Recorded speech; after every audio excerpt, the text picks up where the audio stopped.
Vamos então dar início aqui à nossa aula de hoje, né? Os irmãos querem fazer algum comentário da aula anterior? Querem compartilhar algo? Eu vi que rendeu bastante assunto, bastante comentário a nossa aula anterior, boa. Querem comentar alguma coisa? Eu acho que o assunto eu vou acabar trabalhando em cima desse assunto mais para frente, se Deus assim permitir, num futuro TCC talvez, não sei. Opa, estou gostando de ver. Felipe que falou? O Felipe falou. Você não ouviu? Ouvi aqui, Seu áudio. congelou a tela. Volta a falar, Felipe, por favor. Possivelmente eu vá trabalhar dentro do assunto, não, claro que vai acabar envolvendo o assunto da teologia não, mas da missão integral, mas principalmente as ideias marxistas dentro da igreja protestante como um todo, né, ao longo da história, e como isso tem provocado distorções do evangelho entre os líderes da igreja. Legal. O Fabiano, só para você ter uma ideia, Fê, o Fabiano, ele fez o TCC dele. O nosso TCC, nós pedimos para aqueles que vão fazer... Isso aqui já fica até uma prévia para os irmãos que querem dar sequência aos seus estudos. No curso médio, nós não pedimos o TCC. Mas quando a pessoa ela quer continuar os seus estudos e pretende fazer o bacharel, aí a gente pede um TCC. O Fabiano, por exemplo, entregou o TCC dele. Né, Fabiano? Isso aí. Então assim, Felipe, eu acho ainda que algumas correções. Não, você está devendo um negócio aí, não vou falar agora não, que senão o professor vai passar vergonha aqui. Né, professor? Na realidade, Paz Felipe Reis, na realidade, o que faltou do Fabiano foi só a impressão e a encadernação. Ele imprimiu, mas a encadernação faltou. Então, o professor Fabiano deu exemplo da encadernação daquelas vias que eu pedi, porque os nossos TCCs, eu faço questão de deixá-los depois, eles ficam no acervo da nossa biblioteca. Né? E isso vira, que nem, por exemplo, o seu assunto, Felipe Rente, muito bom, por quê? Porque tem a ver com a igreja, tem a ver com ideias, ideologias dentro do cenário da igreja, né? Então é relevante, tudo isso é bom. Isso é assunto para que a igreja reflita mesmo, para a gente pensar um pouco mais. Parabéns, eu gostei da sua iniciativa. Se você quiser continuar trabalhando nele, é muito bom mesmo. Se você, por acaso, tiver alguma mudança, aí a gente vai orientando, mas é legal porque você já vai pesquisando, você já vai redigindo, né? Alguém quer comentar mais alguma coisa da aula da semana passada? Querem comentar mais alguma coisa? Tem algo que gostariam de compartilhar? Se quiserem, é só falar. Tá tranquilo? Então tá bom. Tranquilo. Não, alguma dúvida de algum irmão, alguma irmã? De repente, isso é a hora para a gente esclarecer, né? Essa é a hora para a gente estar esclarecendo, tirando dúvida, tirando, né? É a hora que a gente vai esclarecendo. Não? Não. Não, tá bom, meu irmão.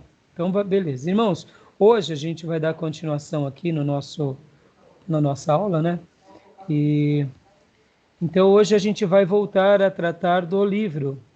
A gente vai voltar a tratar daquele livro que é o livro pelo qual a gente vinha estudando, que é o Fator Melquisedeque, tá bom? Então, eu peço para o irmão abrir aí o seu livro, o Fator Melquisedeque.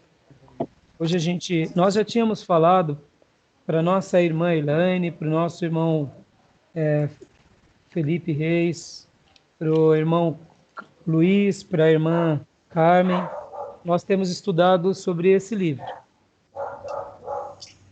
né? Esse livro que é o livro Fator Melquisedeque. E nós, estudando esse livro, só um minutinho. Pinho, Lucas, fala, tá. A gente está estudando ele na perspectiva de missões. O autor, nosso querido irmão Don Richardson, ele escreve esse livro mostrando, a primeira parte do livro, que é um mundo que foi preparado para o Evangelho. E ele é um livro muito bom, e a gente já vem estudando um pouco sobre ele, né? A primeira parte do livro é um mundo preparado para o Evangelho, e a segunda parte é o Evangelho preparado para o mundo. E a gente está lá na frente, nós tínhamos parado lá na página de número...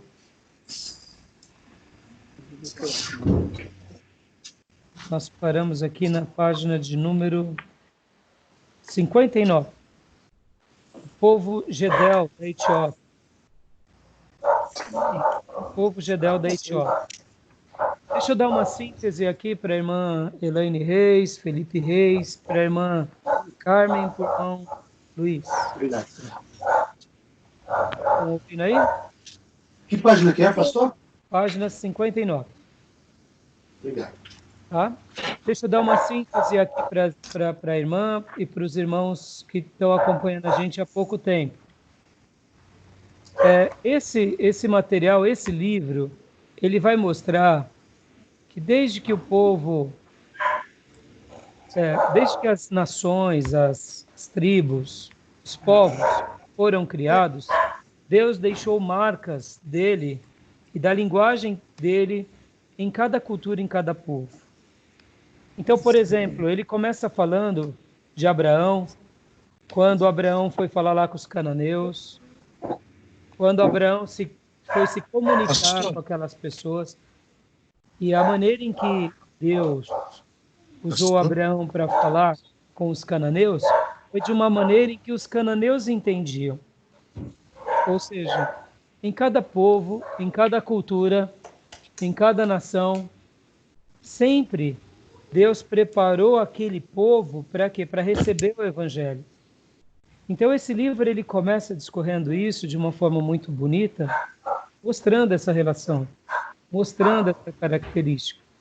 E aí a gente veio trabalhando e veio conversando, veio mostrando desde a história da época dos cananeus, depois a época do povo grego, depois no Novo Testamento, quando, por exemplo, Paulo se revela aos atenienses, a maneira em que Deus usa Paulo falando aos atenienses. Lembram daquele sermão clássico de Paulo, ao Deus desconhecido? Lembram, irmãos? Sim. Está dando para entender? Está dando para entender? Reis, Elaine? Está dando para entender? Ele está acompanhando, tentando acompanhar. Estão acompanhando, né? Isso é porque como que já... Vocês possivelmente não vão entender tudo, porque vocês precisam ter lido o livro, né? Mas eu só estou dando uma síntese para ver se entenderem a ideia do livro. Por isso que eu queria que vocês participassem, porque não tem problema. Como vocês pegaram... Estão participando agora? Eu poderia estar dando a aula agora sem explicar isso para vocês. Mas eu fiz questão de gastar esses minutos aqui tentando explicar um pouco de vocês para vocês se situarem o que a gente está dizendo, entendeu? Está dando para entender um pouquinho? Tá. Tá? Irmã Carmen, irmão Luiz? Então, qual é a ideia do autor aqui? A ideia do autor é assim, ele está dizendo o seguinte, que quando cada nação foi formada, mesmo com o passar dos séculos, mesmo eles tendo se distanciado da presença de Deus, mesmo alguns povos, como foram os povos cananeus, mesmo alguns povos, como foram, por exemplo, o povo grego, por exemplo, olha que interessante, cada um deles, de uma forma ou de outra, eles guardaram no seu DNA cultural linguagens e informações, aonde essas linguagens e aonde essas informações, quando for chegar o Evangelho vai ser a resposta para aquelas pessoas. O que ele está dizendo é assim, que em cada cultura, em cada povo, é como se Deus, de uma forma ou de outra, já marcasse aquele povo de uma forma tão poderosa que quando o evangelho chegar naquele povo, aquele povo vai entender um pouco melhor sobre Deus.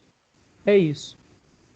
Por exemplo, lá quando Paulo vai em Atenas e faz aquela mensagem ao Deus desconhecido, quando vocês lerem o livro, né, Fator Melquisedeque, vocês vão entender que Paulo, ao se comunicar aos atenienses, os atenienses tinham passado por uma grande experiência.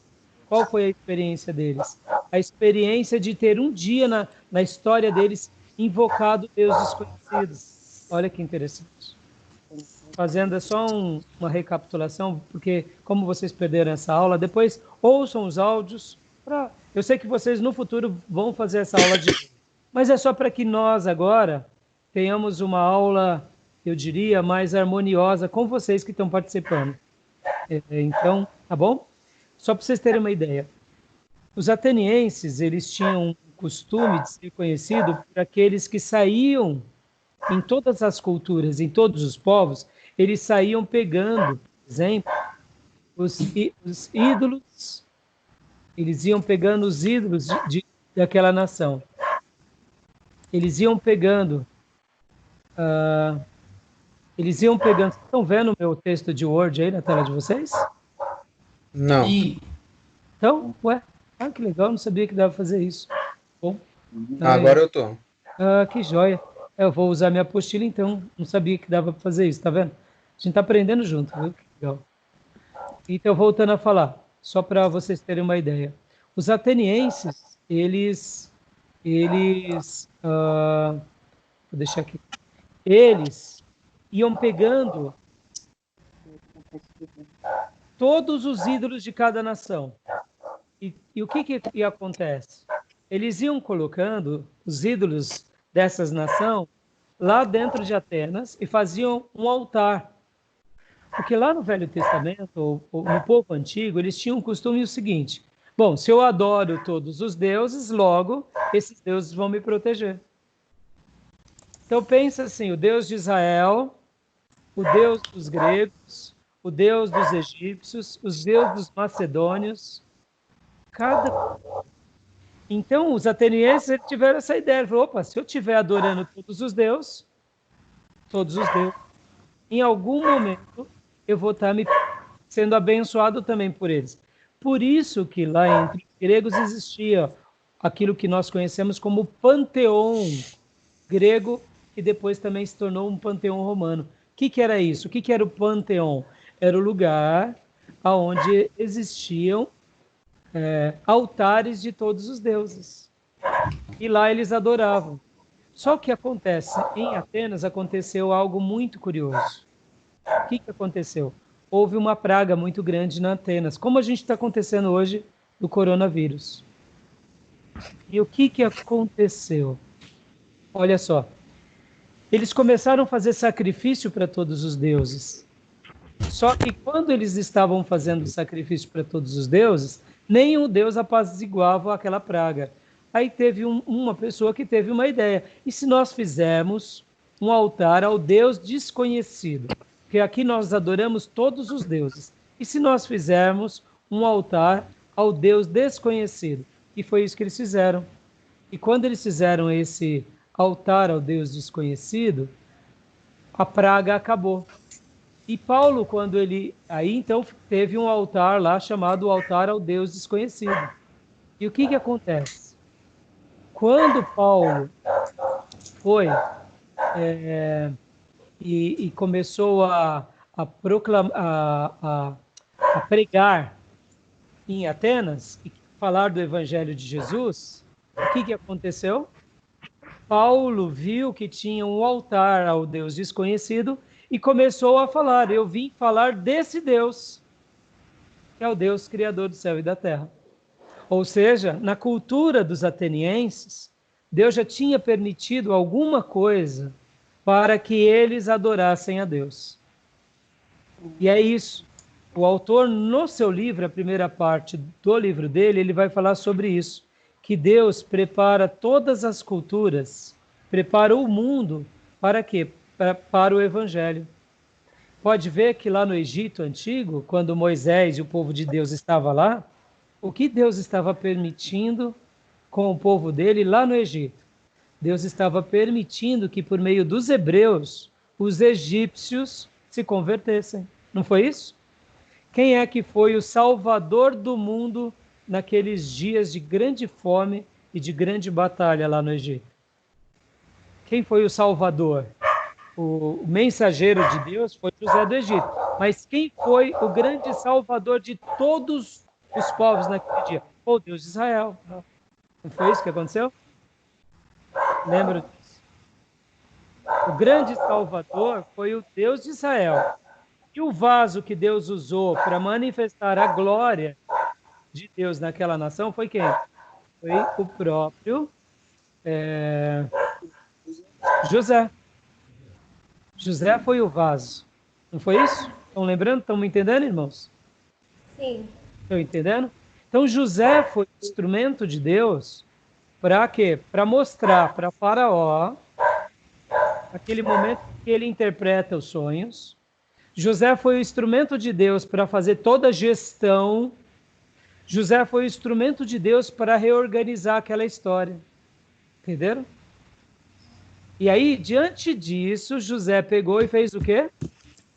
José foi, e então, o que acontece? José alivia a fome, não só do Egito, salva o povo judeu, e Deus enviando o povo judeu lá para o Egito, o que Deus estava marcando na cultura do Egito?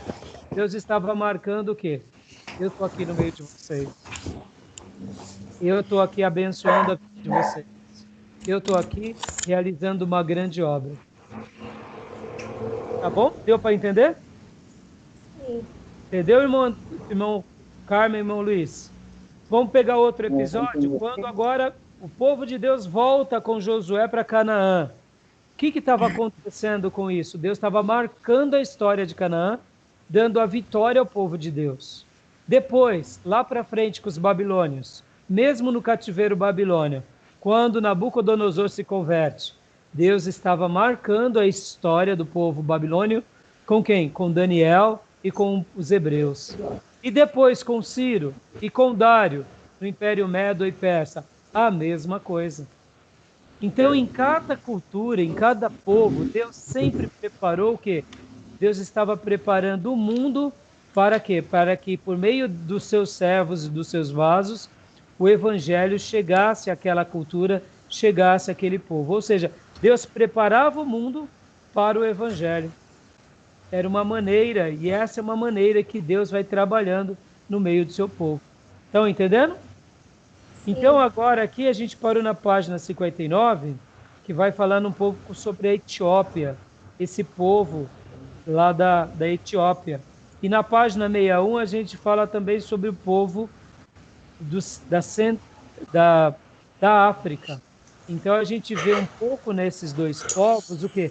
A maneira em que Deus, mesmo muito antes deles receberem o Evangelho, Deus já estava se revelando para eles.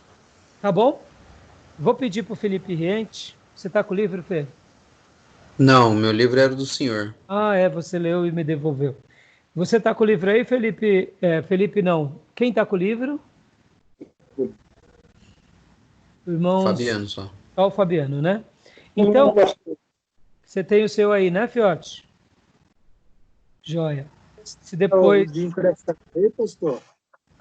Pode usar o meu. Tá bom. Assim que der, você passa para algum irmão que precisar, tá bom? A gente já está chegando no final dessa matéria. A gente vai ter hoje de aula e vamos ter também semana que vem. Aí depois eu vou dar a prova para vocês. E aí a gente já vai para o próximo a matéria. Mas não tem problema. Quem quiser pegar o livro depois com o Fabiano, é uma maneira muito boa para a gente poder... Então, não foi diferente, irmãos, no povo da Etiópia. Não foi diferente. O povo da Etiópia foi a mesma coisa.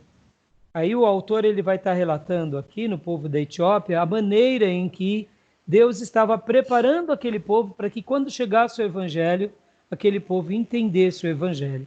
E não foi diferente com o povo também, como a gente vê aqui, o autor vai falar, o povo Mbaka, da República Centro-Africana. Todos os povos, de uma forma ou de outra, sempre receberam eu diria, uma revelação de Deus. Isso está além da gente, irmãos. Isso é muito além da gente. Só para vocês terem uma ideia, por exemplo, eu contei algumas histórias nos áudios passados.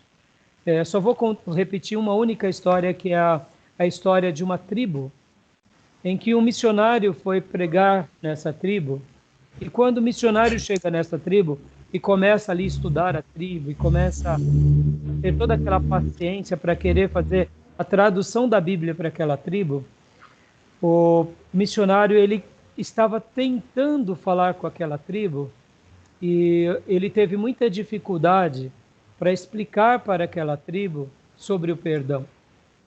Porque não tinha nada na cultura daquela tribo que exemplificasse o perdão.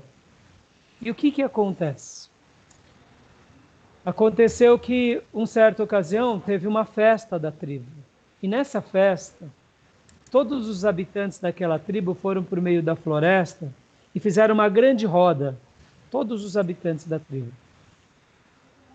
E, de repente, quando aqueles habitantes da tribo fizeram essa grande roda, eles colocaram-se ali, e aí, de repente, o missionário também estava entre eles, aí o líder da tribo estava conduzindo aquela reunião, e num dado momento, eles fizeram um gesto. Qual foi o gesto? O gesto de colocar a mão, um sobre o ombro do outro.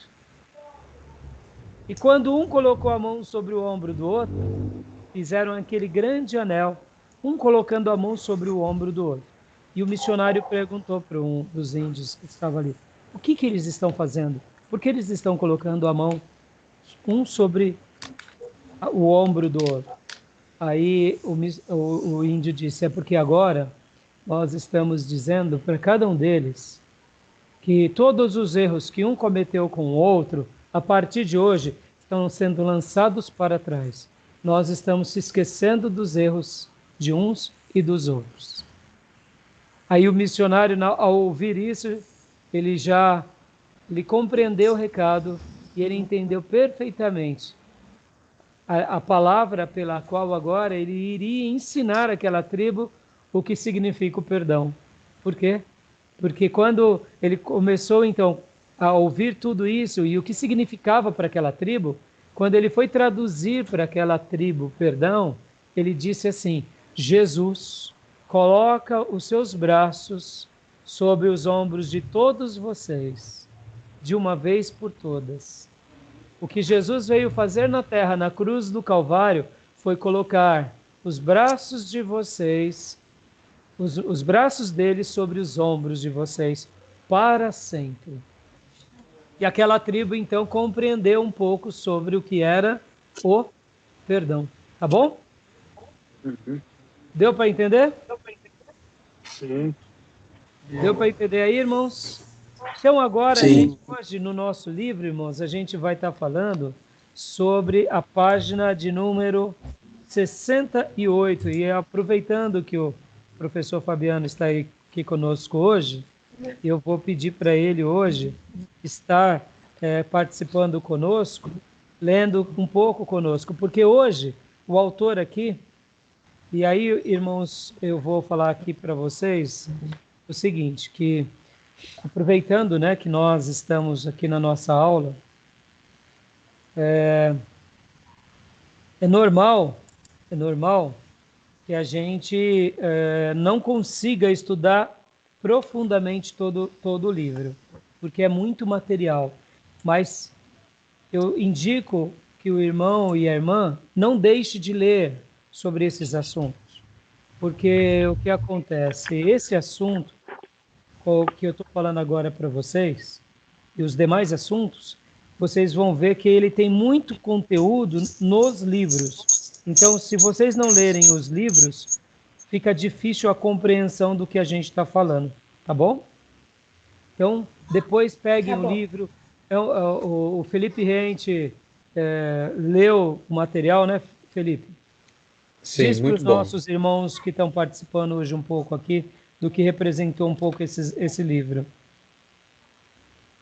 Esse livro representou, aliás, foi um dos melhores livros que eu li já até hoje, em relação à, à vontade de Deus, à soberana vontade de Deus na Terra, né? Às vezes a gente acha que se a gente não for, as pessoas estão perdidas sem Deus. Não, Deus tem os seus meios de se mostrar, de se revelar às outras nações, né? Às vezes a gente é prepotente achando que se um crente não vai até determinada tribo ou determinada nação, eles estão perdidos. Não, Deus tem os seus meios de se revelar a cada povo e enviar quem ele quer e da forma que ele quer. Deus é soberano sobre tudo. Tudo está sob o controle de Deus. Nada escapa da vontade e do controle de Deus. Esse livro mostra um pouco o quão, para que a gente, na verdade, esse livro nos mostra para a gente também ser humildes na nossa caminhada, saber de que nós não temos poder algum e Deus tem poder sobre todas as coisas. Obrigado, Felipe. Esse livro, irmãos, ele assim é um divisor de águas, porque, como o Felipe falou, ele é maravilhoso mesmo, porque ele mostra, assim, que Deus está no controle da história. Ao mesmo tempo, ele mostra a nossa, a nossa incumbência de ir cumprir o ID. Deus manda a gente fazer o ID. E é interessante que a gente, quando compreende um pouco mais sobre isso, a gente se torna, eu diria, mais ousado nessa questão. Claro, é uma ousadia baseada no quê? Baseada na humildade. Porque muitas vezes a gente acha que a salvação do mundo depende da gente. Não depende. A salvação do mundo depende do Espírito Santo de Deus. E ele vai Exatamente. nos usar como ele quiser. E muitas vezes a gente quer. O problema nosso é a soberba. No sentido assim, a gente acha que a gente vai ser o salvador do mundo. E na realidade a gente não é. Mas ao mesmo tempo, a gente também tem que se lançar para cumprir a vontade de Deus. E aí onde entra o povo de Deus, onde entra Abraão, onde entra Paulo, onde entra os apóstolos, que nessa santa humildade se entregam. E aí, ao ler esse livro, e hoje a gente vai gastar as nossas 2 aulas da página 68 em diante, porque a gente vai ver como Deus ele atua na história, mas o quanto nós, seres humanos, precisamos nos entregar nesse propósito. Porque se a gente não se entregar, a gente também fica devendo com relação à nossa vocação. É claro que, como a gente se entrega, pastor? A gente se entrega cumprindo os mandamentos. Como Jesus disse, sendo fiel no pouco, fazendo o nosso papel, muitas vezes, com aqueles que estão ao nosso lado, e deixando o Espírito Santo de Deus nos conduzir, porque se realmente Deus nos usar, é porque Ele está conduzindo a nossa vida. Mas se de repente Deus não nos usar como a gente gostaria, que Ele possa nos usar da forma que Ele gostaria de nos usar. E é isso que é interessante. E aqui a gente sai do centro e deixa o Senhor entrar no centro. Porque Ele é o Senhor da história, Ele governa sobre tudo e sobre todos. E, por exemplo, como o Felipe falou, né? Citando, esse livro ele é fantástico porque, vamos ser honestos aqui, irmãos, quando a gente pensa assim, né, no nosso país, e principalmente no povo nordestino lá do sertão, a gente olha assim e fala, não tem jeito desse povo. Não tem jeito. E aí eu digo, será que não tem jeito mesmo, né? Tem. Tem todo jeito.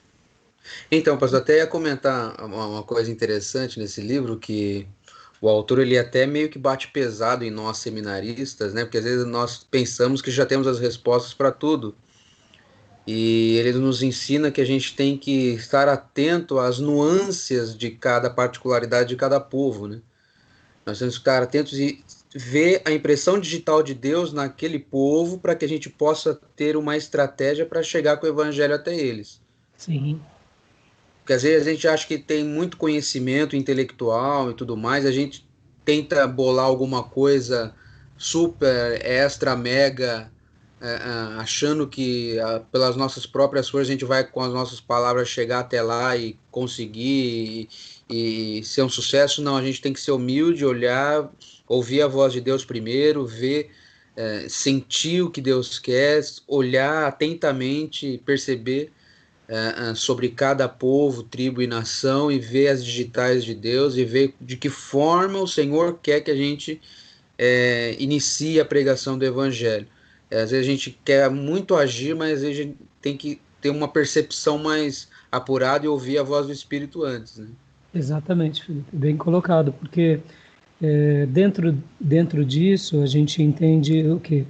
Que não é o nosso agir, né? Por exemplo, o que você está falando sobre essa questão de ter uma percepção mais apurada. Ontem, irmãos, eu acompanho muito um médico chamado Dayan Seabra. Ele é um desses médicos e youtubers. Hã? Eu conheço. Ah, a irmã conhece, então. E ontem, por acaso, eu vi ele com o violão na mão e vi uma foto de um padre junto a ele e tal. Ele se identifica como cristão, mas não como católico. Então, de fato, eu não sei que religião que ele é. Mas aí ele disse, e ele é um cara muito antenado, pensa, né, irmãos? É um nordestino. Ele nasceu lá no Ceará, pertinho de onde eu nasci, bem no sertão.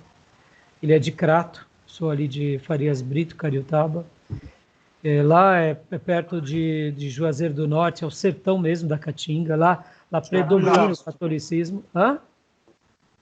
Já fui lá. Já foi lá, né, Felipe? Né? Eu nunca fui, só saí de lá. Eu preciso ir lá.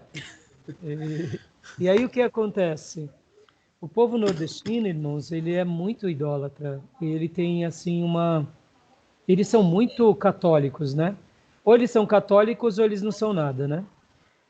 E então o que acontece? Mas o Dayan, ele falou sobre um trabalho que um padre está fazendo lá numa região, Pernambuco. Depois eu mando até o link para vocês. Que esse padre começou a fazer um trabalho num lixão de Pernambuco, lá na década de 80. Ele viu o lixão, e aí ele começou a fazer um trabalho naquela comunidade. Ele viu ali no meio do lixão que tinham pessoas que sabiam costurar, outras que sabiam cozinhar, outras que sabiam trabalhar como pedreiro. O que ele começou a fazer? Ele começou a fazer, então, um trabalho de desenvolvimento social. Olha aí as nossas aulas, hein? De missão integral.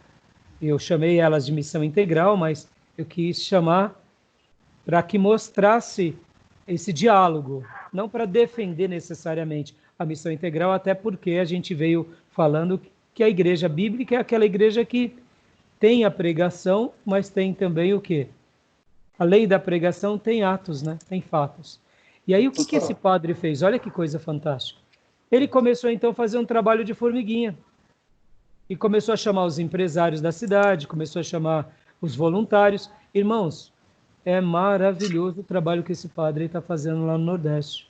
O que ele criou? Criou escola, criou creche, criou asilo. E aí ele foi ampliando esse trabalho. E esse trabalho, por exemplo, hoje uma pessoa que faz a declaração do imposto de renda, ele pode colocar na sua declaração parte do imposto de renda dele destinando a esse lugar. Então está abençoando muitas cidades, muitas pessoas.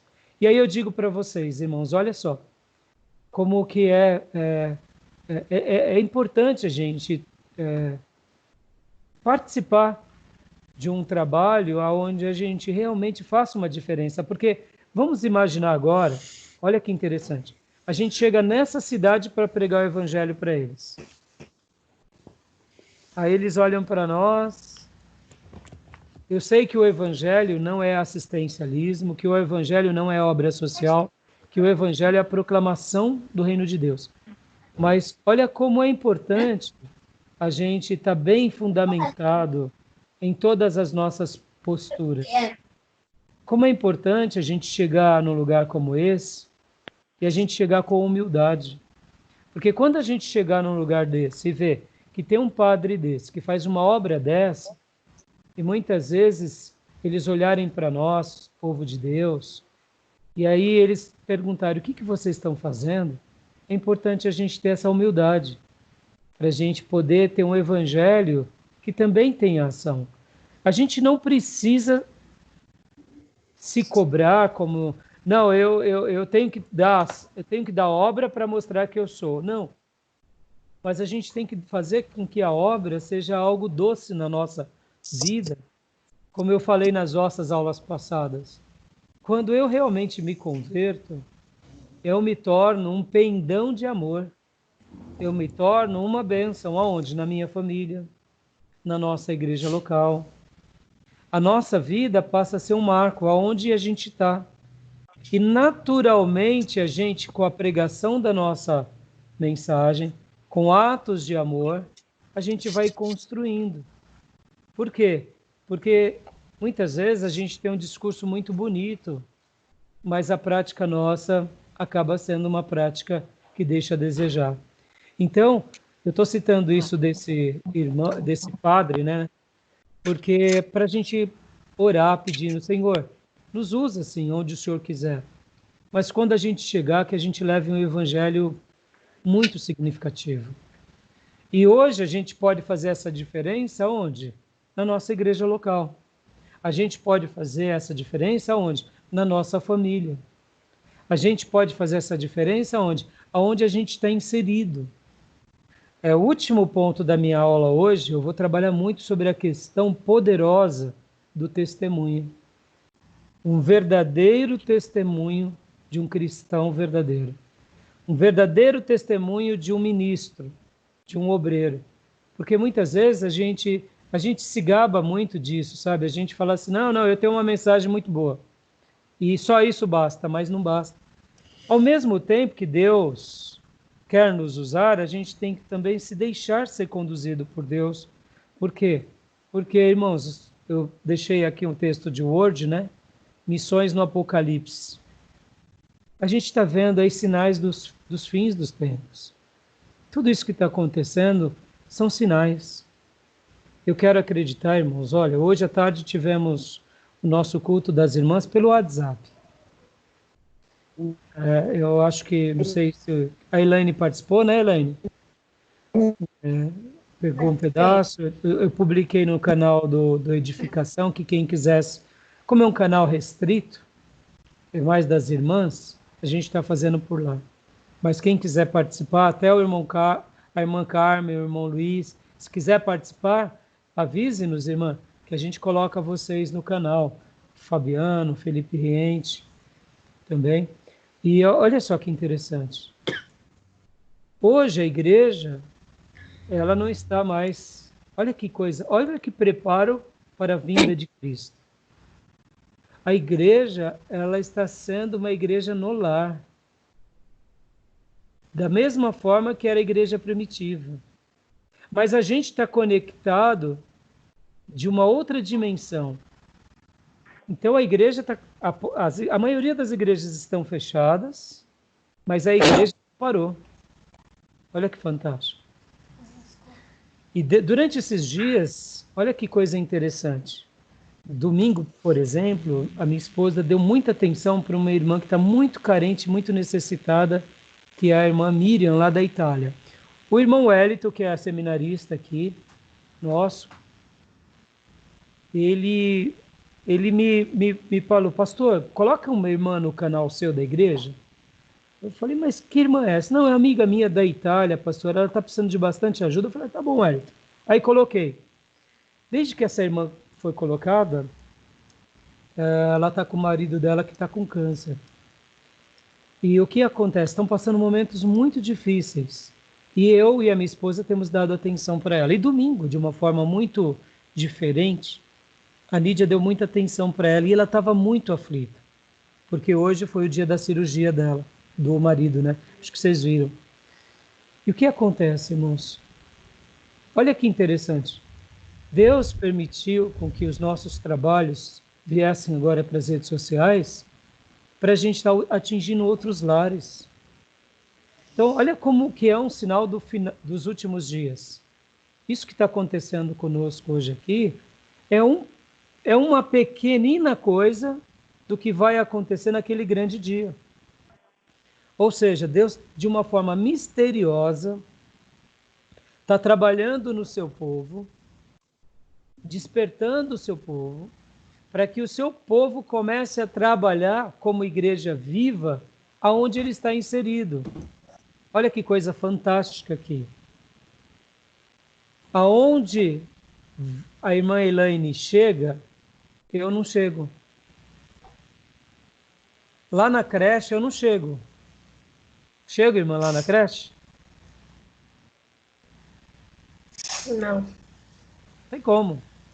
Lá no mercado do irmão Felipe Reis eu não chego. Mas vocês chegam. Quando o Felipe Reis voltar a dar aula, eu já participei de algumas reuniões de oração lá no EDI. Mas a minha participação no passado era com os professores.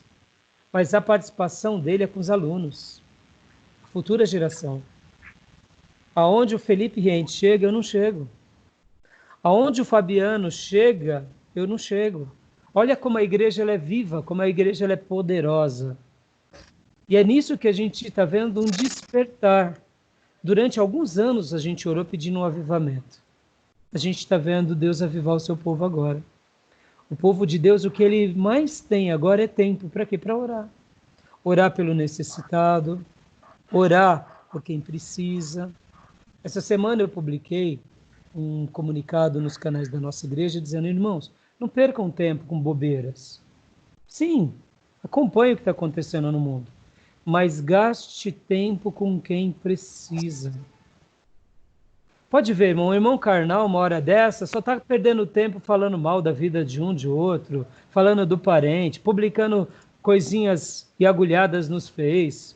O irmão carnal, ele vive na carne, mas o irmão espiritual agora está sendo o que? Boca de Deus. Está consolando quem precisa, está pregando para o necessitado, está proclamando o evangelho, está orando por aquele que é aflito, por aquela família que está angustiada. Ou seja, todos nós estamos nos tornando, não só o pastor, mas pedras vivas, nos lugares mais variados. Não é verdade? Verdade. Então, olha como o Espírito Santo de Deus está trabalhando, irmãos. E a gente tem que estar sensível agora a essa voz. Então, hoje, porque eu quero gastar uma noite especial aqui com vocês, nesse ponto aqui? Porque eu acredito que a igreja está vivendo um dos seus melhores dias, mesmo não estando lá nas quatro paredes. E quando a gente acabar, olha só, quando a gente acabar esse período de quarentena, a gente vai fazer o quê? A gente vai continuar expandindo tudo isso da forma que o Espírito Santo desejar para muitos lugares. Como? Fazendo com que os nossos cultos continuem sendo cultos transmitidos. Por exemplo, minha mãe está lá na praia, ela não está perdendo um culto, gente. Tem pessoas aí dos lugares mais distantes participando e a gente nem imagina. Ou seja, é Deus preparando a terra para a volta de Jesus. Pode escrever, irmãos. É Deus preparando a terra para a volta de Jesus. Nós estamos agora nos tornando uma geração João Batista. Como assim, pastor?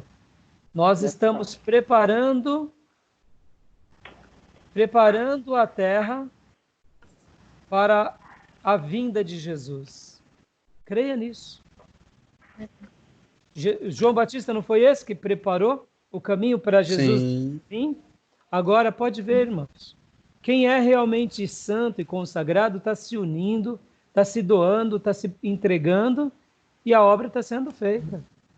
Como que ela está Cada um sendo tem uma feita? participação, né? Cada uma do seu jeito, não importa. Porque agora quem é realmente o ministro de Deus está fazendo a obra do seu jeito, da sua forma. Está sendo boca de Deus. Eu não tenho dúvida que a irmã Carmen e o irmão Luiz estão sendo boca de Deus para a família. Só de pedir uma oração aqui, para que a gente ore aqui pelo parente deles, é ser boca de Deus. Essa é a hora da gente ver realmente o Espírito Santo conduzir a nossa vida e a nossa nação de forma poderosa, tá bom? Então, eu queria pedir agora para o irmão Felipe Rente, leia para mim, Felipe, Romanos 11, 25. Romanos 11, 25. Só um minutinho. Tá bom. Porque não quero, irmãos, que ignoreis este segredo, para que não presumais de vós mesmos, que o endurecimento veio em parte sobre Israel, até que a plenitude dos gentios haja entrado.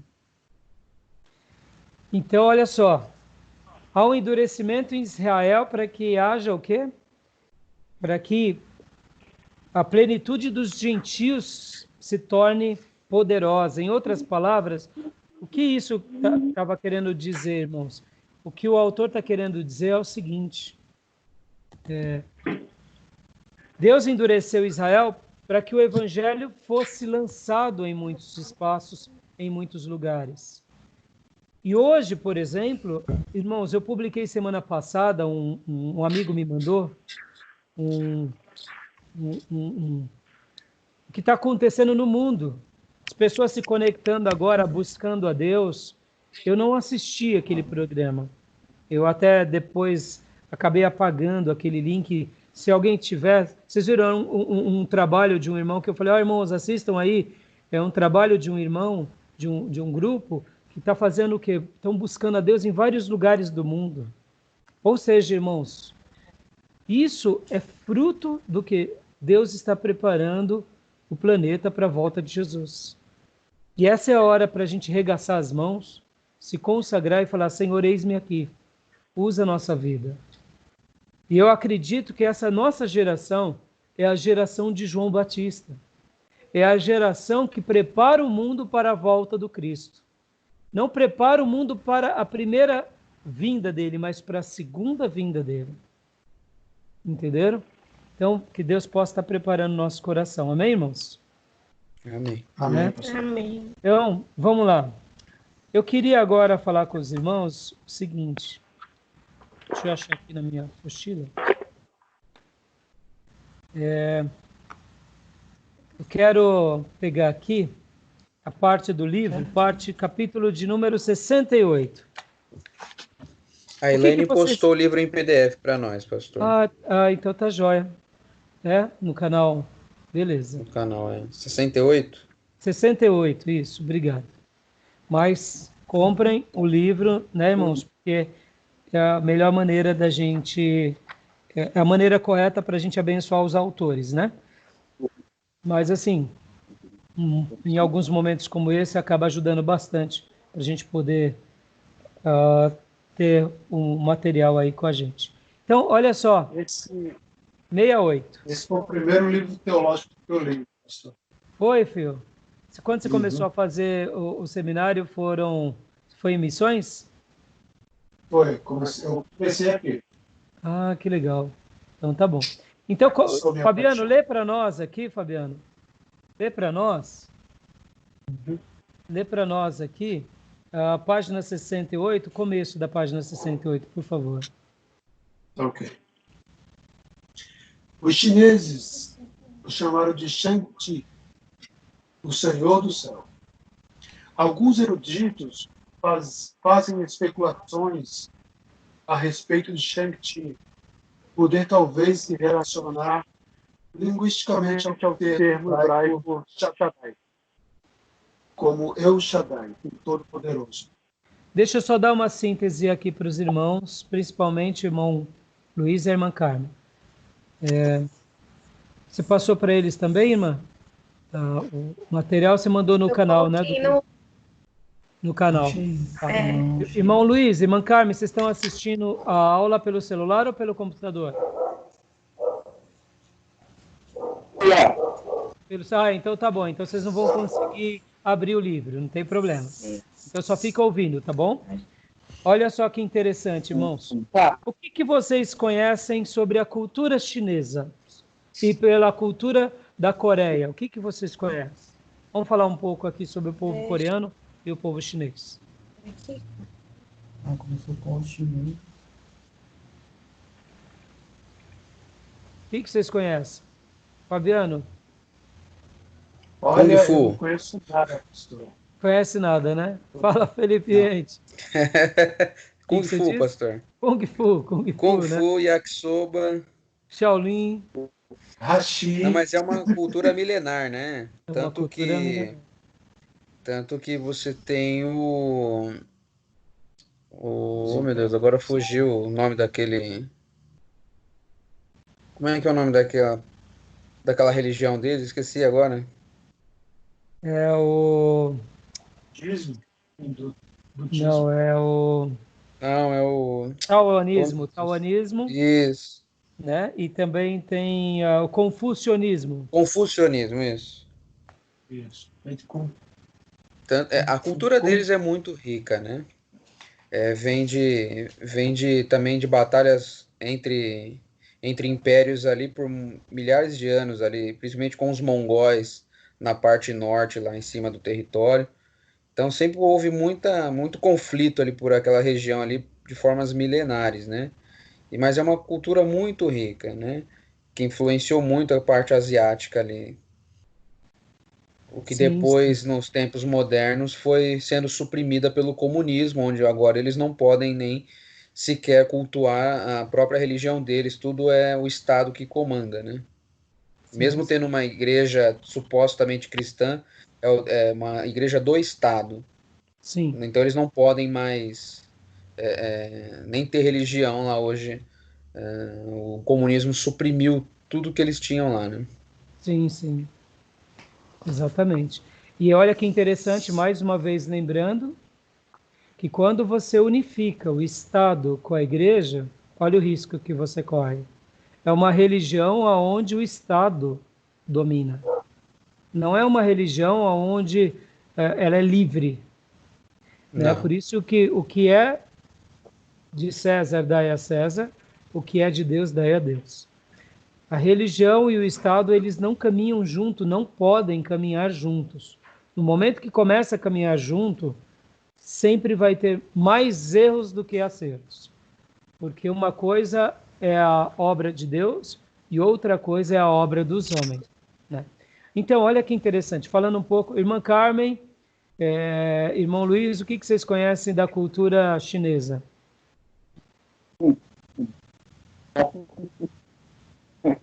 Eu nada, pastor. Oi?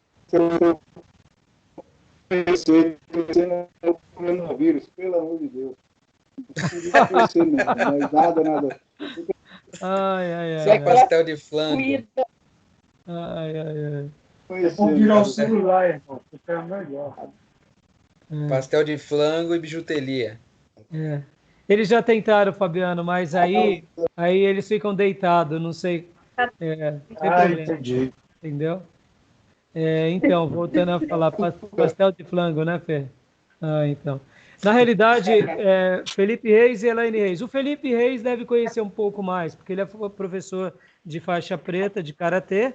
Então, como ele já teve um pouco mais de contato com os orientais, com certeza alguma coisa ele já aprendeu. Fala aí para nós, o que você conhece da cultura oriental, em especial chineses e os coreanos? Então, desses dois em específico eu não tenho muita afinidade, não. A japonesa eu tenho mais, né? Porque vem da tradição do karatê. Mas coreano e chinês eu não tenho muito. Apesar que o Japão ele tem um pouco dos dois, né? Em questão de de, de respeito, em questão de, como que fala? Eles são muito, como que eu posso dizer? Eles são muito devoto de um personagem chamado Siddhartha Gautama, né? E ele disse muitas coisas que eles levam ao pé da letra até hoje. Então, o Japão ele pegou esse lado, tanto da Coreia, da Tailândia, da China, ele pegou esse lado, né? Se fosse o Japão, eu saberia um pouco mais. Agora, China e Coreia, eu conheço bem pouco mesmo. Então, mas olha só, fala um pouquinho do Japão, só para o que que você assim sabe, assim por cima, como é a cultura, a tradição. Então, eles vieram de uma linhagem é, totalmente militar, né? Então, eles pegaram os bons costumes desses países é, e só tentaram melhorar em maneira de respeitar, né? Em maneira de tradição, eles são muito, eles gostam muito de seguir tradições em questão de colonização, em questão. Assim, eles são pessoas. É que eu não sei as palavras certas para colocar, mas eles são. Como que eu posso dizer? Conservadores. Uma palavra. Isso, Conservadores. eles são conservadores. Eles Exatamente. conservam a Apesar tradição. desse.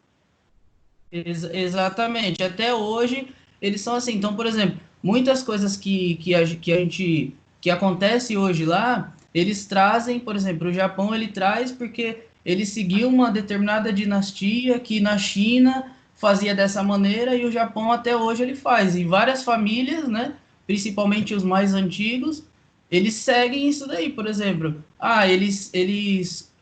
Sei lá, o exemplo, eles seguem o budismo por quê? Porque os antepassados dele, há mais de 3.000 anos, seguiu o budismo, aprenderam a lutar, aprenderam a se defender, e eles vêm trazendo essa tradição, vêm carregando, e quase que não tira a essência, né? Então eles conservam muito isso. Isso daí é uma coisa que tanto Coreia, quanto China, quanto Japão, eles trazem, né? Essa conservação. Para eles é tudo. Eles vivem basicamente o presente, mas é basicamente o passado deles. Tudo é passado. Então, para você até impor uma ideia nova para eles é um pouco complicado. Que nem, por exemplo, o Japão. O Japão ele mudou muito, ele tem incorporado algumas coisas americanas nele, porém é, com certo cautela, né? Eles vêm mudando aos poucos, mas para eles mudar é muito difícil. Eles são conservadores das boas tradições. Na verdade, é o Agora, extremo, né? e eu digo isso, obrigado. Eu fiz questão de falar aqui para vocês e fazer umas perguntas. Querem comentar mais alguma coisa? Lembraram de mais alguma coisa? Eu lembro, pastor, do Davi Rocha. Hum. Ele tem muito contato com os japoneses. E ele me falou que os japoneses eles são muito tradicionais. Ele traz a cultura dele e insere em qualquer país que ele vai. Sim. Por exemplo, ele chama as pessoas de gaijin. Isso, gaijin. Quando gaijin, você não é um japonês, você é um gaijin, você é um estrangeiro. Isso. E pior que ele chama você dentro da sua nacionalidade. Se chama de estrangeiro. E, assim, eu sempre gostei também da cultura oriental, sempre, desde garoto. E, assim, eu sempre gostei de pesquisar um pouco, de aprender um pouco. Eu não sei muita coisa, claro, mas o povo oriental, eles, principalmente, né, o japonês e o chinês e o coreano, eles são muito conservadores das suas tradições. E como o Felipe Reis colocou, eles conservam a tradição, no entanto, eles vão aprimorando e evoluindo. Eles não destroem, eles ampliam. Olha que interessante, que nem essa questão, por exemplo, que nem o Reis comentou há pouco. Eles colocaram algumas coisas americanas na cultura deles. Fabiano? Oi, pastor. A gente estava falando junto aí. Perdão. Tá bom. Olha só. Minha bateria está descarregando. Ah, tá. Só para você ter uma ideia, irmãos. No Japão tem McDonald's. No Japão tem a maioria dessas... Ou seja, eles colocam lá dentro deles tudo o que o mundo tem. Só que eles não abrem mão da sua tradição. Não sei se vocês já ouviram dizer, o povo mais magro do planeta são os japoneses. Sabia disso, não? Isso. Por quê? Porque eles não abandonam sua tradição de comer bem. É comum, por exemplo, você vai aqui no nosso país, a gente vai, né, McDonald's, tal, vai em todo que é lugar, pega um lanche. Lá é comum, por exemplo, você comprar um pratinho. Pratinho o quê? Com sushi, com sashimi, com bolinhos, com frutas, com verdura. Então, eles comem, e isso faz parte, pode ver que as crianças japonesas vão para a escola, já levam a sua lancheira com o quê? Com o seu gohan, que é o arroz, né? Levam tudo direitinho. Então, eles fazem questão de manter a tradição de uma boa comida. Automaticamente, não comem porcaria, se alimentam bem, se nutrem bem, conseguem ter uma boa retenção escolar, conseguem ter uma boa compreensão intelectual e se mantêm num peso saudável. Por isso que, na média mundial, eles são o povo que mais é o povo mais esbelto. Olha que interessante, né? Por causa da tradição da comida. Olha que interessante. Muitos problemas que nós temos como ocidentais, eles não têm. Por exemplo, problema com magnésio, eles não têm. Problemas com iodo, eles não têm. Por que eles não têm? Porque o que eles consomem na cultura deles e de uma forma habitual, ele faz parte já do desenvolvimento dele. Agora, é claro, tem japonês que come porcaria, óbvio. Não estou falando aqui que todo japonês come certinho, não. Eles comem algumas besteiras, mas dentro das besteiras, eles acabam consumindo, por exemplo, sabe aquelas algas? Algas que vêm junto com o sashimi e com o sushi? Sim. Sabe disso? Por exemplo, uma das maiores concentrações de iodo no planeta estão nas algas. Então, naturalmente, o povo japonês acaba tendo o quê? Uma taxa elevada de iodo no seu organismo. O peixe também. Peixe também. Outra coisa, por exemplo, dentro dos longevos, né, existem algumas cidades no mundo que são as cidades que mais têm longevos. É uma cidade na Europa, é uma cidade na América, existem várias regiões. E a cidade de longevos no Japão é em Okinawa. E diferente dessas cidades que estão no mundo, por exemplo, nessas outras cidades do mundo, as mulheres e os homens passam de 100 anos, mas as mulheres vivem mais do que os homens. Os homens tipo, chegam em 100, 100 e pouco, as mulheres é 105, 110. Lá no Japão, em Okinawa, não. É o único lugar que os homens chegam junto com as mulheres. As mulheres chegam no 110, 105, os homens chegam também. Olha que interessante. Em Okinawa. E o que eles consomem lá em Okinawa? Um produto chamado natto. Já ouviram falar? Não. Não. É a soja fermentada. Já comeu, Felipe Reis? Não, nunca comi não, mas eu já ouvi falar. Eu já comi. É ruim. Eu trabalhei um tempo na Liberdade, aí eu trabalhei com o pessoal que era descendentes, né? E eles falavam muito disso daí. O natto, olha que fantástico. Hoje estão sendo feitas pesquisas científicas. O natto está sendo usado, irmãos, para limpar as artérias. Para limpar as artérias. Uma pessoa está suas artérias toda contaminada, cheio de problemas nas suas artérias. Ele começa a consumir natto periodicamente, o organismo faz um processo de limpeza. O japonês da ilha de Okinawa, em especial, todo japonês consome natô. Não todo, o tempo todo, mas é da cultura deles. E o pessoal da ilha de Okinawa, eles consomem no café da manhã, no almoço, na janta. Irmão, é ruim. Pensa num negócio ruim. É ruim. E, ó, eu como de tudo, entendeu, irmão? E para eu comer natô, eu tenho que misturar com ovo, com shoyu, com cebolinha, para comer 2 colheres. Porque o bicho é ruim. O cheiro é ruim e é forte. Mas para eles consomem desde sempre, então aquilo passou a ser parte da dieta deles. Então, por que eu estou falando isso? Olha só, entrando um pouco aqui em culinária, um pouco em tradição, um pouco... Porque para mostrar que a cultura oriental é uma cultura de tradições. Felipe Reis? Caiu aí? Tô aqui, pastor, tô aqui. Aí, tá, beleza. Não, é que ele Tá bom, não tem problema. Ô, pastor, precisa dar... Foi. Tá bom. pastor, Pode falar, Felipe. uma coisa que é importante a gente frisar é que até mesmo para a questão da entrada do evangelho em países orientais, principalmente China e Japão, a gente tem a dificuldade por conta de que, de certa forma, em sua grande maioria, eles não têm uma religião, né? Eles seguem uma filosofia de vida. Mesmo Siddhartha Gautama, né, o Buda, é baseado em filosofias, não é baseado em uma religião em si. Mesmo Confúcio também na China, então é complicado.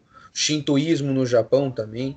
Enfim, então eles estão mais voltados à filosofia, às questões da natureza e tudo mais. Então são nações muito inteligentes nessas questões filosóficas. Então, para que a gente entre com o evangelho, também a gente tem uma certa resistência. Sim, e você colocou bem, e falando aqui um pouco sobre isso, por exemplo, Fê, por que se torna mais difícil, irmãos, a gente entrar com uma coisa nova? Por quê? Em primeiro lugar, eles têm a tradição, que eles conservam. Em segundo lugar, eles enxergam assim, nós já temos a nossa maneira de viver. A gente já sabe sobre o amor. A gente já sabe sobre a ética. A gente já sabe sobre se conectar com o eterno ou se conectar com Deus. Olha como é complicado. Aí a gente chega com uma mensagem e muitas vezes a nossa mensagem ela é bonita, mas não é tão, eu diria, vivida como eles vivem nos costumes deles. Irmãos, aqui, por exemplo, o meu desafio aqui no Asias Nikkei. Eu estou ali no meio dos japoneses. Deus me colocou ali. Irmãos, eu costumo pregar muito com a minha vida. Eu costumo falar muito pelas minhas atitudes. Quando, por exemplo, alguém ali me procura e me pede socorro, e aí eu entro e falo do evangelho, porque eles são muito resistentes. Isso que o Felipe acabou de falar é a pura verdade. E agora eles não são resistentes pela ignorância, não é isso, irmãos? Não. Eles são resistentes porque dentro deles eles olham assim, e isso que é interessante, olha como é forte isso. Numa cultura, o que é uma cultura? A cultura nada mais é do que uma prática de pessoas, de famílias, de grupos sociais que se consolida ao longo das décadas e dos séculos, fazendo parte daquela geração. Então, por exemplo, a cultura não é algo que você muda do dia para a noite. A gente não chega num outro país e fala, beleza, agora aqui eu quero falar de Jesus e quebra tudo. A gente tem que chegar mostrando uma nova realidade, com amor. Não pode entrar igual a Igreja Católica com as cruzadas, né, pastor? Exatamente. Ao fio da espada. Ao fio da espada. Mas será que nós, evangélicos, muitas vezes não fazemos mini cruzadas protestantes? Essa que é a questão. Entendeu? Então, muitas vezes a gente chega numa nova cultura, onde impera uma tradição, e eles olham para nós, e dizem assim, o discurso de vocês é bonito, mas a prática de vocês deixa a desejar. Vou dar um exemplo aqui, irmãos. Olha só que interessante. Pastor. Meu pai... Oi, filho, pode falar. Agora eu lembrei, eu tenho uma cunhada que ela é budista, né? E ela já falou isso uma vez. a respeito de um parente da gente, que eles tinham um discurso bonito, mas a prática era totalmente diferente. Eu lembrei Então, disso aí. é isso aí, exatamente. O Felipe Riente tem alguns parentes também que são budistas, né, Fê? Minha Umas tia. tias. Que, então, Só uma irmãos, tia só. é uma tia dele que é budista. Olha só, o budismo, ele é um dos ramos do espiritismo. O espiritismo, dentro do espiritismo, pensa assim, tem o espiritismo, tem o Allan Kardec, tem a Mesa Branca, tem a Quimbanda, tem a Umbanda, tem a Macumba, e tem também o budismo, tem também, por exemplo, todas essas, tem o Seixonoye. Tudo isso, irmãos, tudo isso está dentro da gama do espiritismo. E o espírita, de uma forma geral, ele é tocado pelo que ele vê, não pelo que ele ouve. Por isso que o povo oriental é um povo que nós ganhamos pela prática, pelo exemplo, pelo testemunho.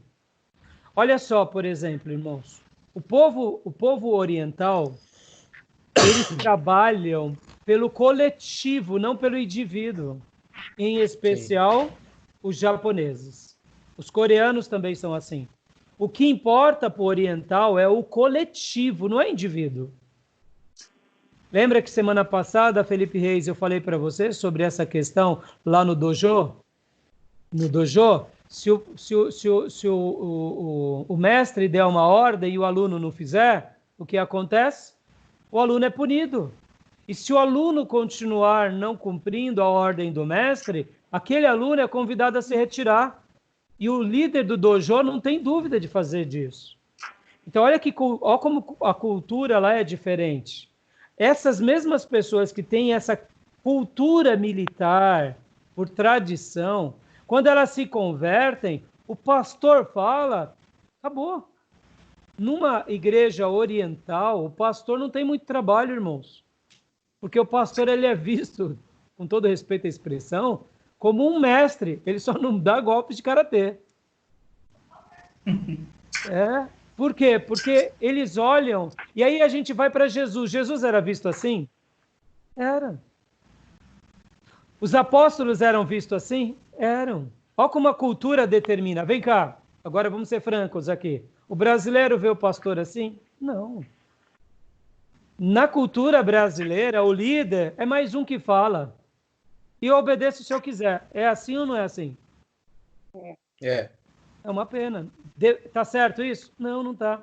Então, por que eu estou falando tudo isso? Olha só, a gente está entrando aqui, nessa página aqui do livro, que hoje a gente vai ficar, o autor ele vai trabalhar sobre o pano de fundo chinês e o pano de fundo da Coreia. E dentro dos chineses existia um termo que eles usavam para a pessoa do Criador, assim como também para os coreanos. Quando os católicos vão para lá e começam a catequizar, eles desprezam esse termo. E aí o que acontece? Olha que interessante, irmãos. Aqui eu não estou fazendo aqui nenhuma defesa, nem estou fazendo aqui um ataque, mas o que eu quero dizer? Para os coreanos, isso foi determinante, porque os coreanos, assim como os japoneses, assim como os chineses, a gente tem que pensar o seguinte, irmãos, hoje o Japão é uma grande potência, certo? Mas o Japão, na sua história, também já cometeu atrocidades enormes. Eu não sei se você sabe, mas os japoneses, em algumas dinastias, em alguns impérios japoneses, eles cometeram atrocidades horrorosas. Você pega, por exemplo, os chineses têm hora que eles têm um ódio do Japão e a Coreia, porque lá atrás, na história deles, alguns imperadores japoneses mandavam conquistar aqueles países, aquelas cidades, e mandavam dizimar todo mundo. E então aquele povo passou a ter um ódio muito grande pelos japoneses. Então os japoneses, como hoje é visto, na história também cometeram os erros, assim como os chineses. Lá na China, a China é bem parecida com o Brasil, imagine, a China havia o quê? Dinastias. E nas dinastias chinesas, uma vai prevalecendo e elas vão dominando sobre as outras. Então, a cultura chinesa é uma cultura de muita briga, irmãos. pode ver que o povo chinês, eles se assemelham muito ao povo brasileiro. Aonde tem o baiano, aonde tem o mineiro, aonde tem o gaúcho, e um briga com o outro, e um discute com o outro, porque um quer ser melhor do que o outro. Pode ver nós aqui em São Paulo, a rixa que a gente tem dos carioca. E a nossa rixa é uma rixa baseada na inveja. Porque a gente tem uma metrópole que é a riqueza do país, mas os carioca têm uma praia maravilhosa que fica desfilando. No final do dia, eles vão passear na praia e a gente tem o Rio Tietê aqui. E aí os carioca descem a lenha na gente. Por quê? Porque eles também têm o seu poder de conquista, etc. e tal. Mas vem cá, irmãos. Rio de Janeiro é maravilhoso. Vem cá. Já pensou se acabar o seu expediente e aí a gente dá uma voltinha na praia para espairecer? É assim, carioca vive assim. Então o carioca, ele é metido, ele tem aquele jeitão debochado, mas vai lá viver no Rio. Acaba o expediente, a professora do infantil vai caminhar em Copacabana, vai caminhar lá numa praia bonita, vai dar uma volta no morro. Ah, irmão, fala sério, que coisa é essa? Né? Então, não tem como você... Aí você olha para quem está tirando pedra, você debocha mesmo. Então, você vê como é interessante, né? Então, a gente aqui no Brasil, a gente é um povo, eu diria, que tem uma cultura muito relaxada. É um povo que não guarda a tradição, não tem zelo a Na respeito. verdade, nos falta a cultura, né, pastor?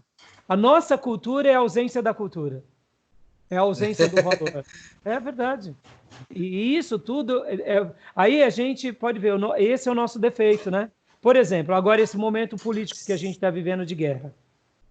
Pode ver, irmãos, é o momento a gente tem que orar muito pelo nosso governo, para que ele não faça besteira, e tem que orar muito por aqueles outros que querem fazer confusão.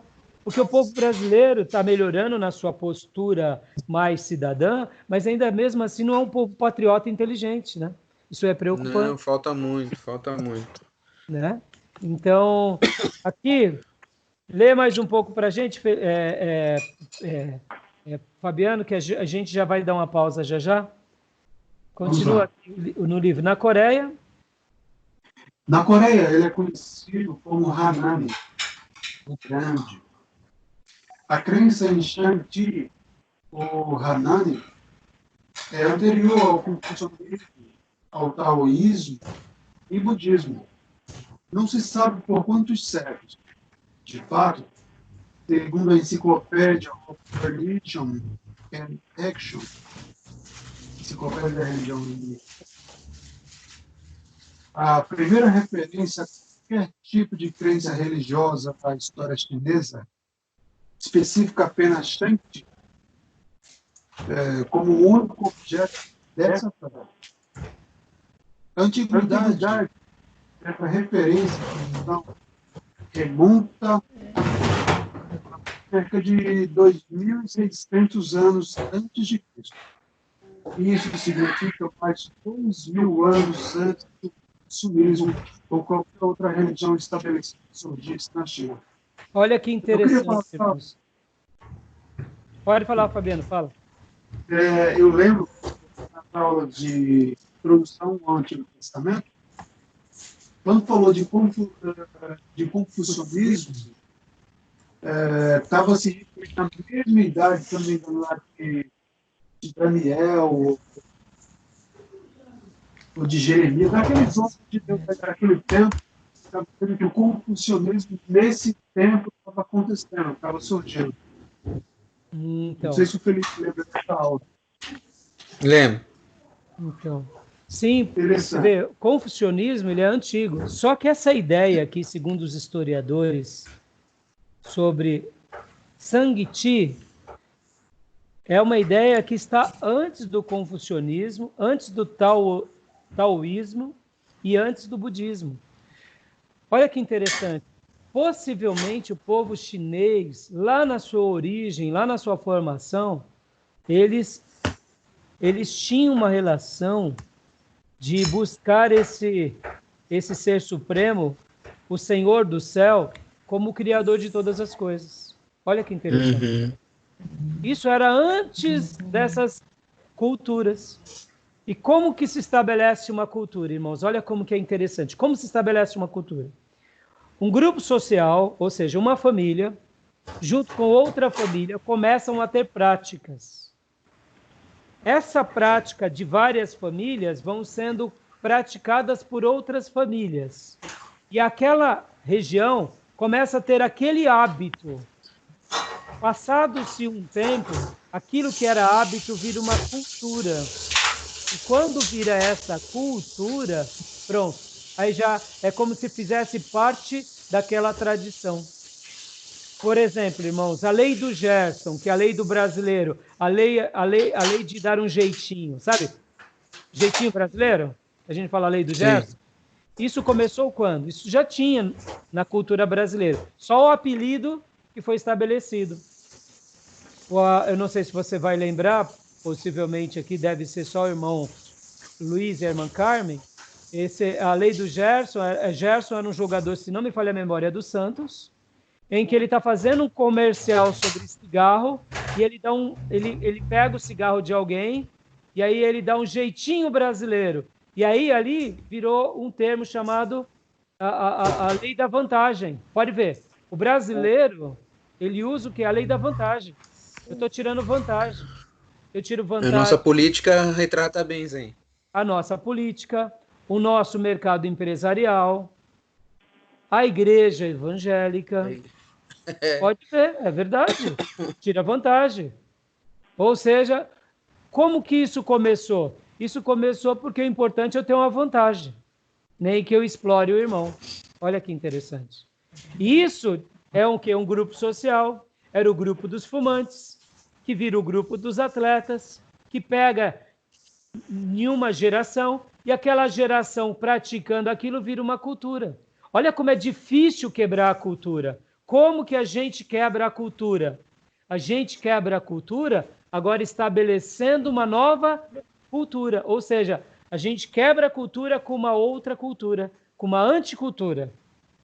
Contracultura, né? Contracultura. No momento que a gente faz e pratica contracultura, a gente começa a neutralizar aquelas bases, a minha família com a sua família, com uma outra família, com um grupo social, começamos a estabelecer uma nova cultura. Dessa forma, agindo na contracultura, criamos uma nova cultura. E aí a gente já faz frente àquela. E aí, irmãos, aí você fala assim, e aí, pastor, e aí? Que não necessariamente, mesmo a gente tendo uma contracultura, quer dizer que as próximas gerações darão ouvido a gente. Mas pelo menos a gente deixa uma marca. Qual é a marca? A marca de uma cultura que glorifica a Deus. Então aqui, a gente vai dar uma pausa agora aqui, tá bom? E a gente vai continuar. Quem quiser estar lendo essas próximas páginas, hoje a gente vai ficar dessa página aqui, da página de número 68 até a 77, que a gente vai estar trabalhando, tá bom? Vamos dar uma pausa aí de 10 minutinhos, a gente já volta logo na sequência. Mas estão entendendo um pouco a aula, irmão? Está dando para entender? Sim. Então, agora aí que vocês quiserem, eu até dou a sugestão, a gente vai estar dando uma desligada, já já eu chamo de novo. E o que acontece? A gente... vão lendo essas páginas, se vocês quiserem, para se situar mais sobre esse assunto, tá bom? No PDF é página 51, tá? Ah, obrigado, Felipe. Muda um pouco, né? 51. Obrigada. Obrigado, então. Os chineses e os coreanos. Tá tentando achar mesmo. Tá. Isso, na página 51. Os chineses e os coreanos, tá bom? Tá bom, irmãos? Então a gente vai dar uma desligada agora. E, essa aula fica gravada aqui. Então é legal que depois você pode baixar no seu computador. Fica uma dica. Baixa no seu computador essa aula. E depois você abre a sua página do YouTube, na sua página pessoal, coloca o nome dela e você sobe para a sua página do YouTube. Só coloca lá como privado. E aí você fica com essa aula lá. Tá bom? Beleza? Bom. Então vamos tomar o nosso chazinho aí, o nosso café? Tá bom? Então tá bom. Vou desligar aqui, tá, gente? A gente já chama aí, já já. Até já. uma das mulheres